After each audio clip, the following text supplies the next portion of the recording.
In today's video, I'm going to teach you how to disable two-factor authentication in WordPress. This process is straightforward, but it's crucial to understand each step to ensure everything works smoothly.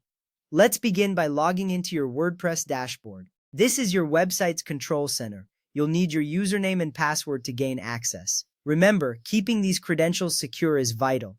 A secure password helps protect your site from unauthorized access. Once you're logged in, navigate to the Plugins section. You'll find this option on the left sidebar of your dashboard. Click on Installed Plugins. Here, you can manage all the plugins that add functionality to your site. This is important because plugins can significantly affect your site's performance and security. Next, we need to identify your two-factor authentication plugin. Commonly used ones include Wordfence Login Security, WP2FA, Google Authenticator plugins, and Mini Orange 2FA. Locate your specific plugin in the list. Take your time if necessary. It's essential to be sure you're looking at the correct plugin to avoid disabling the wrong one. Click on Deactivate beneath the plugin name. This action temporarily disables the plugin, stopping it from enforcing two-factor authentication. You'll notice that the plugin becomes grayed out, indicating it's no longer active. If you want to completely remove the plugin, click Delete after deactivation.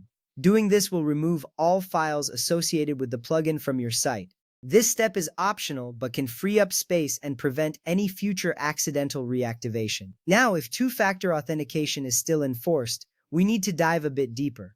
Go to the plugin settings. Here, look for options such as Force 2FA for users and Require 2FA for admins.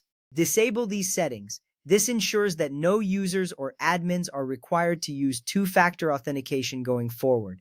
It's a key step if you're sure you want to completely remove this security layer. Finally, to confirm everything's set correctly, log out of your WordPress dashboard. This is a simple yet effective way to ensure that changes have taken effect.